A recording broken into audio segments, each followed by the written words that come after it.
Pour ce que l'Esprit veut nous donner ce matin, je vais vous inviter à tourner dans 2 Corinthiens, chapitre 1. On va lire du verset 8 au verset 10 pour débuter, au verset 11. 2 Corinthiens, chapitre 1, verset 8 au verset 11. Je vais introduire le sujet que l'Esprit veut nous donner ce matin.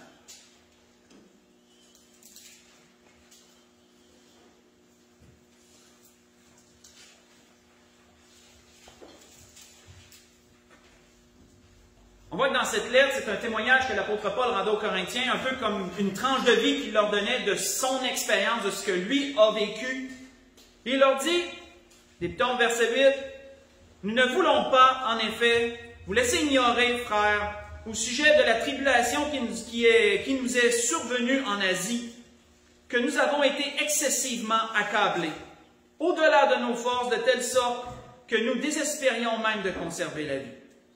Et nous regardions comme certains notre arrêt de mort, afin de ne pas placer notre confiance en nous-mêmes, mais de la placer en Dieu, qui ressuscite les morts.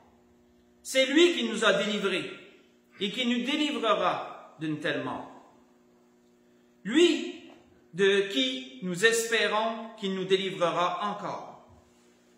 Vous nous assistez vous-même de vos prières, afin que la grâce obtenue pour nous par plusieurs soit pour plusieurs une occasion de rendre grâce à notre sujet. » On va arrêter là. Nous voyons ici que l'apôtre Paul parle de la grande opposition qu'il a eue en Asie lorsqu'il a apporté la parole de Dieu. Plus précisément dans la ville d'Éphèse, si vous voulez faire les liens.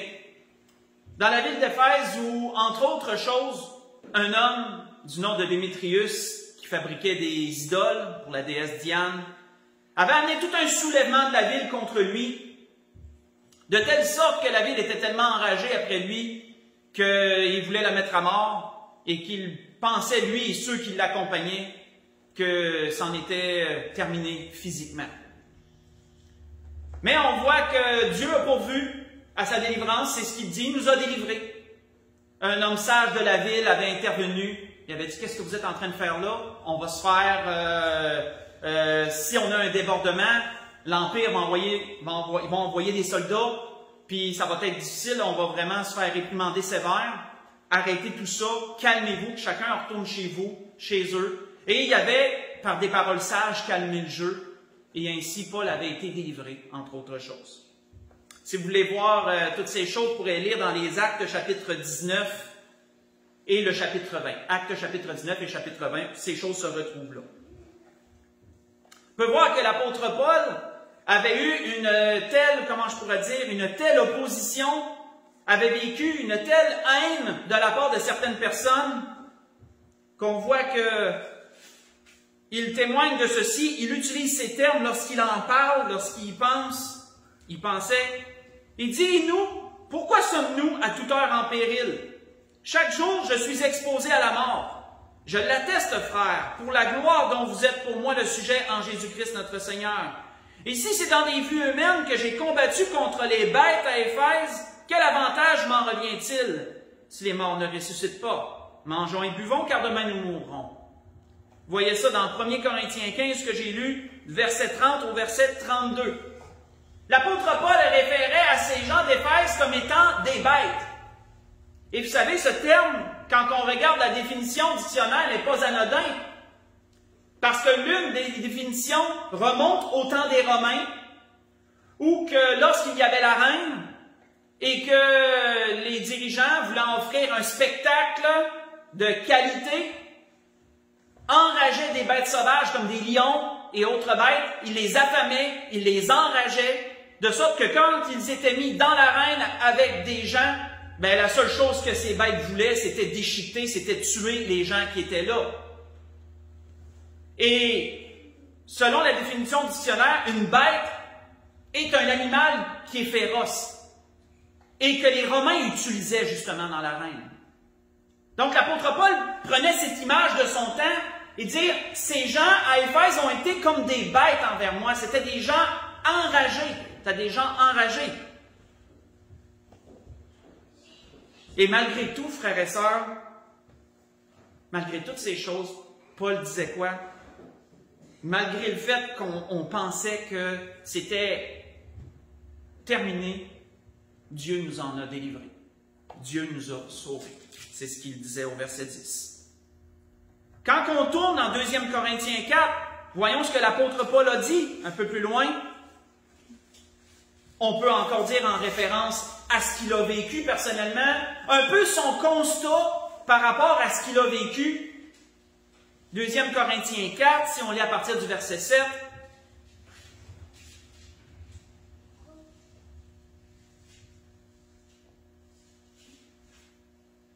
Il dit, nous portons ce trésor dans des vases de terre, afin que cette grande puissance soit attribuée à Dieu et non à nous. Nous sommes pressés de toute manière, mais non réduits à l'extrémité. Dans la détresse, mais non dans le désespoir. Persécutés, mais non abandonnés. Abattus, mais non perdus. Portant toujours avec nous dans notre corps la mort de Jésus, afin que la vie de Jésus soit aussi manifestée dans notre corps.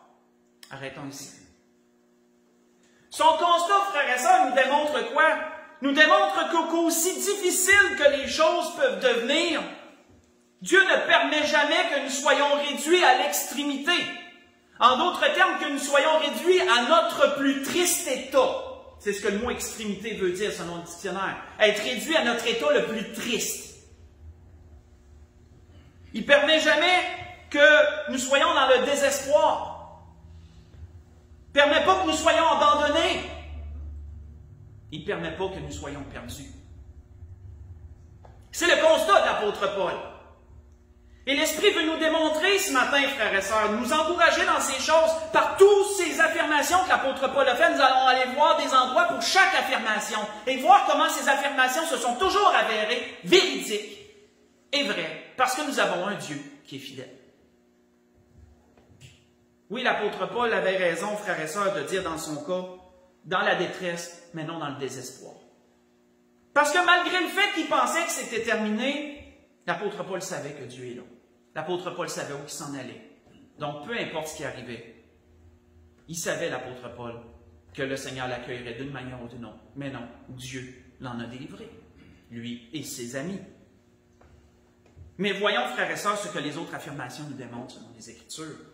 Tournons dans Jérémie, dans les Lamentations. À propos de Jérémie, dans les Lamentations, chapitre 3, voyons ce que Jérémie avait à dire.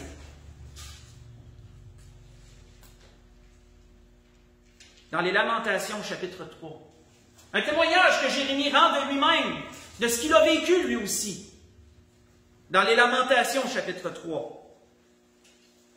Et pour vous situer, le livre des Lamentations se déroule après que Nabuchodonosor, roi de Babylone, ait assiégé Jérusalem et que par la suite, il l'ait ravagée. Lorsque la ville a finalement tombé, qu'il l'ait ravagée par la suite et qu'il l'ait détruite. Et qu'il ait amené les enfants d'Israël en captivité. Jérémie était là, Jérémie a vu la détresse, Jérémie a tout vu ce qui s'est passé dans cette ville, à ce temps-là. Et dans les Lamentations, chapitre 3, où nous allons lire, Jérémie nous raconte ce qu'il a vécu, lui personnellement. Il dit, à partir du verset 49, Lamentations, chapitre 3, « Mon œil fond en larmes, sans repos, sans relâche. » Ça veut dire qu'il pleurait beaucoup, ça. S'il dit « mon œil fond en larmes », pensez à de la glace qui fond au soleil, hein, ça coule tout le temps. C'est ça qu'il veut dire. « Jusqu'à ce que l'Éternel regarde et voie du haut des cieux. Mon œil me fait souffrir à cause de toutes les filles de ma ville. Ils m'ont donné la chasse comme à un oiseau. » C'est de lui qui parle, là. « Ils m'ont donné la chasse comme à un oiseau. Ceux qui sont à tort mes ennemis. Ils ont voulu me mettre fin à ma vie dans une fosse. Ils ont jeté des pierres sur moi. Les eaux ont inondé ma tête. Je disais, je suis perdu. J'ai invoqué ton nom, ô Éternel, du fond de la fosse. Tu as entendu ma voix. Ne ferme pas l'oreille à mes soupirs et à mes cris. Au jour où je t'ai invoqué, tu t'es approché. Tu as dit, ne crains pas. Seigneur, tu as défendu la cause de mon âme, tu as racheté ma vie. Éternel, tu as vu ce qu'on m'a fait souffrir. Rends-moi justice. Tu as vu toute leur vengeance, tout leur complot contre moi. Éternel, tu as entendu leurs outrages, tout leur complot contre moi. Les discours de mes adversaires et les projets qu'ils formaient chaque jour contre moi. On va arrêter ici. Jérémie nous énumère ici, frères et sœurs, des épreuves qu'il a vécues personnellement, qu'on lui a fait vivre, des choses qu'on lui a fait subir, qu'on lui a fait vivre. Nous voyons au verset 52 qu'il parle qu'ils lui ont donné à la chasse comme à un oiseau, ceux qui étaient à tort ses ennemis. Il dit plus loin, il parle de leur complot plus loin. Oui, Jérémie avait un message qui dérangeait les gens. Un message venant de Dieu qui dérangeait son peuple. Et à cause de cela, ils lui ont fait subir maintes choses. Faites juste écouter, on voit qu'à propos de ce que je viens de vous mentionner, il est écrit, « L'Éternel, est-il dit, ailleurs, je vais vous dire à quoi je lis, l'Éternel m'en a informé, et je l'ai su. Alors tu m'as fait voir leurs œuvres. J'étais comme un agneau familier qu'on mène à la boucherie. Et j'ignorais les mauvais desseins qu'ils méditaient contre moi. Détruisons l'arbre avec son fruit, retranchons-le de la terre des vivants, et qu'on ne se souvienne plus de son nom. Mais l'Éternel des armées est un juste juge, qui sonde les reins et les cœurs. Je verrai ta vengeance s'exercer contre eux, car c'est à toi que je confie ma cause. » Ce que je viens de vous lire, c'est dans Jérémie chapitre 11. J'ai lu verset 18 au verset 20. Jérémie n'avait pas l'idée à quel point c'était grave ce que certains disaient contre lui, ce que certains manigançaient contre lui, à quel point on lui voulait du mal. Il n'avait aucune idée que ça allait aussi loin que ça. Mais Dieu lui a fait voir. Dieu lui a fait voir. Et il a vu à quel point les gens étaient méchants contre lui. Et il le dit, sans cause. Ils sont mes ennemis sans cause. On voit que Jérémie nous parle aussi, verset 53 qu'on a lu, il nous parle qu'il a été jeté dans une fosse. Si vous voulez lire pendant la semaine, vous pourrez le voir dans Jérémie 38, ça, lisez dans le chapitre 38. On voit qu'à un moment donné, il dérangeait tellement les gens qu'ils ont vu une citerne qui était vide, un puits, et ils l'ont jeté dedans, ils l'ont fait descendre dedans. Et je ne sais pas si vous avez déjà vu un puits, mais c'est pas un espace qui est large et grand où que tu as de la place à respirer et de la place à voyager, là. C'est un trou dans lequel on puisait de l'eau. Et s'il n'y a plus d'eau dans le fond, mais il y a de la boue. Et la Bible nous dit que quand Jérémie a été amené avec une corde, on l'a fait descendre comme on descendait un seau pour aller puiser, on l'a fait descendre dans le fond de cette fosse. Et qu'on le laissait là, Jérémie, il calait dans la boue. Mais après quoi tu veux t'accrocher si on veut essayer un peu d'imaginer la chose? Les murs sont lisses autour. C'est un trou qui sert à puiser de l'eau. On peut s'imaginer que ça a été une grande détresse. Mais qu'est-ce que Jérémie disait? Je me pensais perdu, mais Dieu m'en a quand même délivré. Dieu m'en a quand même délivré. Comme la parole nous dit, que parfois on peut être abattu, comme Paul disait, on peut être abattu, mais non perdu. Ça peut être difficile parfois, on peut parfois avoir le moral bas, mais Dieu permet qu'on soit relevé dans toutes ces choses. On voit d'ailleurs que David disait dans les psaumes, quand un malheureux crie, l'Éternel entend et il le sauve de toutes ses détresses. Dans le psaume 34, verset 7. Allons dans le livre des Rois, 2e Roi, chapitre 19. Allons brièvement du moins, parce qu'on a déjà vu un message qui parlait entièrement de cette situation-là. Dans 2e Roi, chapitre 19, allons voir juste la prière. Retournons voir plutôt la prière d'Ézéchias, dans 2e Roi, chapitre 19. On a eu un message dernièrement sur cette invasion du roi Sanchérib, si vous vous souvenez. Retournons juste voir la prière du roi Ézéchias à Dieu. Dans 2e Roi, chapitre 19.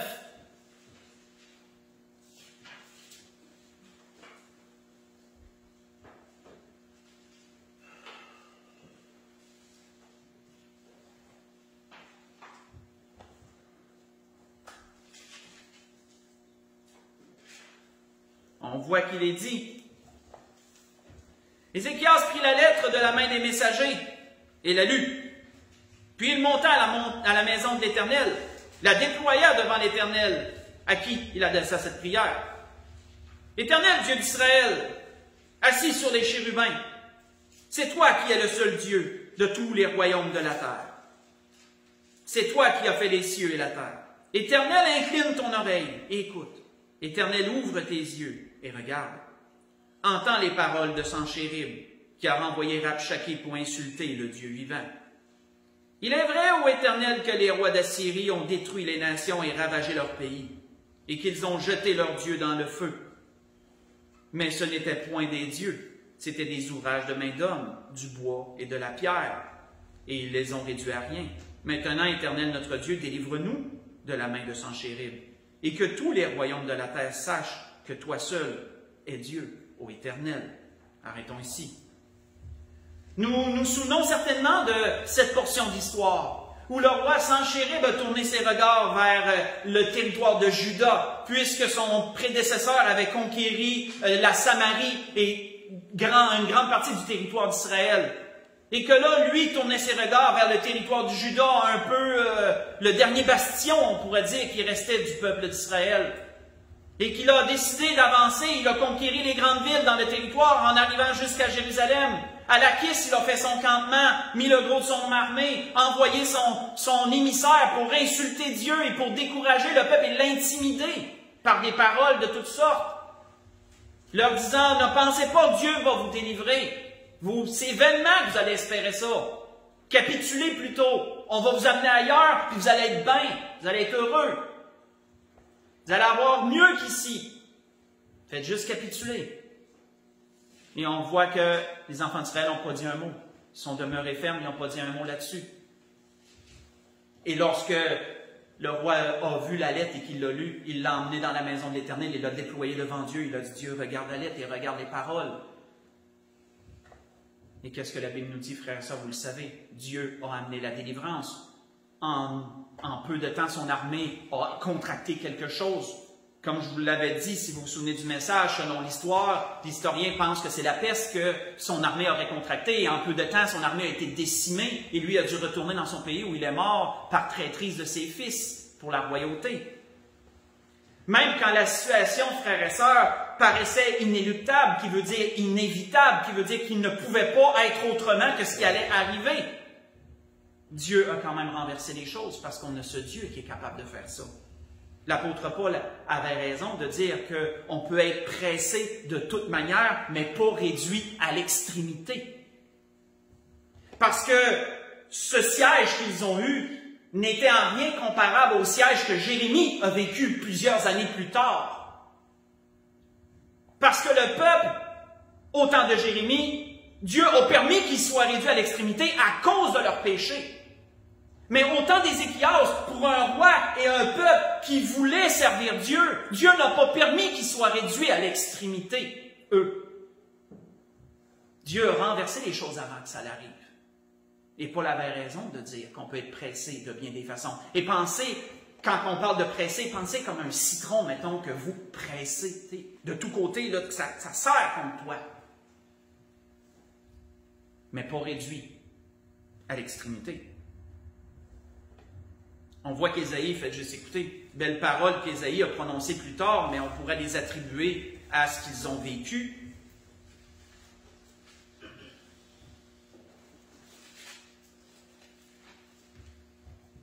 Ésaïe avait dit, « Ne crains rien de la part de Dieu, ne crains rien, car je suis avec toi. Ne promène pas des regards inquiets, car je suis ton Dieu. Je te fortifie, je viens à ton secours, et je te soutiens de ma droite triomphante. » Et plus loin, il dit, « Car je suis l'Éternel ton Dieu, qui fortifie ta droite, qui te dit, ne crains pas, je viens à ton secours. » Vous voyez ça dans Ésaïe chapitre 41. J'ai lu le verset 10 et le verset 13. Allons voir une dernière personne, Jonas. Tournons dans le livre de Jonas.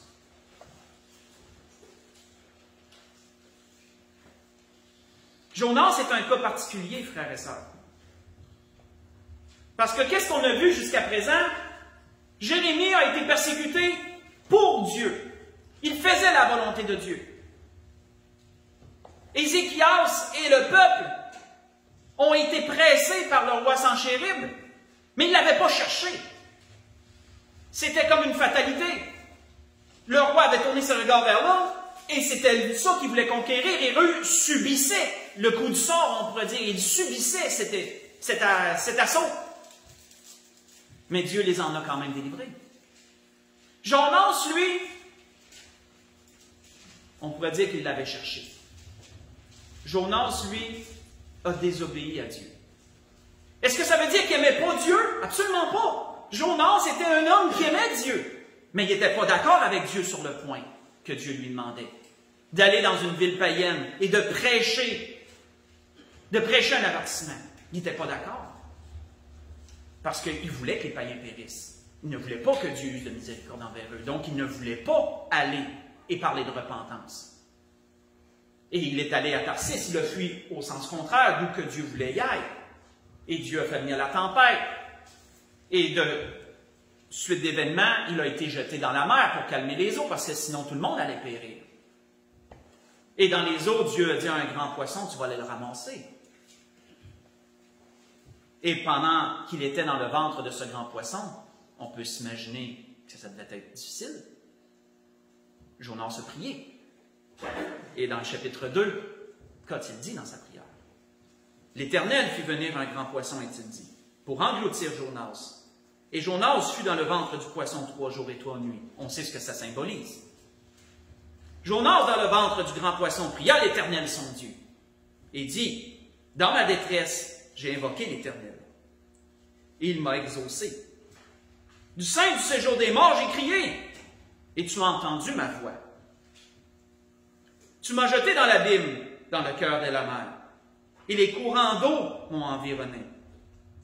Toutes les vagues et tous les flots ont passé sur moi. Et je disais, je suis chassé loin de ton regard. Mais je verrai encore ton Saint-Temple. Les eaux m'ont couvert jusqu'à monter la vie. L'abîme m'a enveloppé. Les roseaux ont entouré ma tête. Je suis descendu jusqu'aux racines des montagnes. Les bords de la terre m'enfermaient pour toujours. Mais tu m'as fait remonter, vivant de la fosse. Éternel mon Dieu, quand mon âme était abattue au-dedans de moi, je me suis souvenu de l'Éternel, et ma prière est parvenue jusqu'à toi dans ton Saint-Temple. Ceux qui s'attachent à de vaines idoles, éloignent d'eux la miséricorde. Pour moi, je t'offrirai des sacrifices avec un cri d'action de grâce. J'accomplirai les vœux que j'ai faits. Le salut vient de l'Éternel. Et l'Éternel parla au poisson, et le poisson vomit Jonas sur la terre. Comme nous le voyons, frères et sœurs, Jonas n'a pas été abandonné dans toutes ces choses. Même si c'est... Et moi, quand j'analysais, quand je regardais ce que l'Esprit nous donnait, je me disais, Jérémie, il a fait la volonté de Dieu. Il a été persécuté. D'accord. La Bible nous le dit. Ézéchias, il a été persécuté, mais il ne l'avait pas cherché. On est venu à lui, on a voulu l'envahir. Il a demandé à Dieu de s'en charger, d'intervenir. Dieu est intervenu. Mais Jonas l'a cherché. Jonas a désobéi. Jonas a bravé Dieu. Et malgré ça, Dieu l'a quand même délivré, de la même façon qu'il a délivré les autres. Et quand on lit l'histoire de Jonas, je la relisais, et on peut voir à quel point Dieu a été vraiment patient et doux avec lui dans sa façon d'y montrer. Il l'a amené dans des morales. Et on voit que Jonas a prêché la repentance. Ensuite, la ville s'est repentie. Il était frustré. Il s'est fait une cabane. Il s'en était dans un endroit. Il attendait de voir comment ça allait se passer. Dieu fait croître un ricin parce qu'il faisait très chaud. Jonas était très content de ce ricin-là. Ça y apportait de l'ombre. Il était-tu bien? Le lendemain, le Seigneur permet qu'un ver pique le ricin. Le même ricin que Dieu avait fait croître en une nuit. Le surlendemain, Dieu permet qu'un ver vienne le piquer puis qu'il sèche, qu'il meure. Et là, Jonas, le soleil lui tape dessus. Et là, il se met à dire qu'il veut mourir. Il se met à dire qu'il est frustré. Et Dieu lui parle tout le temps avec douceur. Et il dit, tu te mets en peine pour un ricin qui a poussé une nuit puis que le lendemain est mort. Mais tu te mets même pas en peine de 120 000 personnes qui ont de la misère à discerner le droit puis le gauche. Tu ne te mets même pas en peine de tous ces gens des âmes, mais tu te mets en peine d'un ricin parce qu'il te faisait un peu d'ombre. Dieu a été, frères et sœurs, vraiment bon envers lui malgré tout. On voit que l'apôtre Paul avait dit une parole qui est encore d'actualité, quand il avait dit « Si nous sommes infidèles, il, en parlant de Dieu, demeure fidèle, parce qu'il ne peut pas se renier lui-même. » Disait l'apôtre Paul dans 2 Timothée 2, verset 13, ça me fait penser à ça. Comme nous avons pu le voir, frères et sœurs, dans tout ce que l'Esprit a voulu nous donner ce matin, l'apôtre Paul avait raison de dire qu'on peut être pressé de toute manière, mais pas réduit à l'extrémité. Il avait raison de dire qu'on peut être dans la détresse, mais qu'on ne sera pas dans le désespoir. Il avait raison de dire qu'on peut être persécuté, mais qu'on ne serait pas abandonné. Ou qu'on pourrait être abattu, mais pas perdu. Pour conclure, laissons Pierre encore nous instruire. Laissons Pierre nous rappeler des choses dans 2 Pierre, chapitre 2, pour conclure. 2 Pierre, chapitre 2.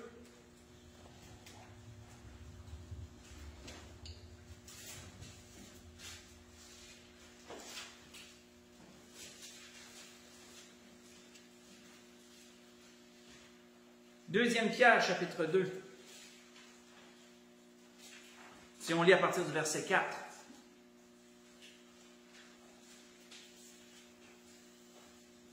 Il dit, car si Dieu n'a pas épargné les anges qui ont péché, disait Pierre, mais s'il les a précipités dans les abîmes de ténèbres et les a réservés pour le jugement, s'il n'a pas épargné l'ancien monde, mais s'il a sauvé Noé, lui 8e, ce prédicateur de la justice, lorsqu'il fit venir le déluge sur un monde d'impies, s'il a condamné à la destruction et réduit en cendres les villes de Sodome et Gomorrhe, les donnant comme exemple aux impies à venir, s'il a délivré Lot, le juste, profondément attristé de la conduite de ces hommes sans frein dans leur dérèglement, car ce juste qui habitait au milieu d'eux tourmentait journellement son âme juste à cause de ce qu'il voyait et entendait de leurs œuvres criminelles. Le Seigneur sait donc, dit-il, délivrer les hommes pieux, délivrer de l'épreuve les hommes pieux et réserver les injustes pour être punis au jour du jugement. Surtout ceux qui courent après la chair dans un désir d'impureté et qui méprisent l'autorité. C'était ce que l'Esprit voulait nous dire ce matin, frères et sœurs. Dieu s'est délivré de l'épreuve des hommes pieux. Prenons, frères et sœurs, ce que l'Esprit veut nous donner encore ce matin. Et comprenons, parce que comme je vous le dis souvent, j'aime bien reculer dans les messages et voir comment Dieu dirige les choses. Ici, vous avez remarqué dans les derniers messages, Dieu nous parle beaucoup de détresse, mais qu'il sera là. La semaine passée, mercredi qu'on vient de passer, Dieu nous a parlé d'amour. On va avoir besoin de beaucoup d'amour dans les temps qui s'en viennent. Dieu nous prépare, frères et sœurs. Dieu nous prépare. Sachons le voir. Sachons l'entendre. Ne perdons rien de ce que Dieu nous montre. Ne perdons rien de ce que Dieu nous fait entendre. Emmagasinons toutes ces choses parce qu'on va en avoir de besoin, frères et sœurs. C'était ce que l'Esprit voulait nous dire encore ce matin. On peut se lever pour un dernier cantique.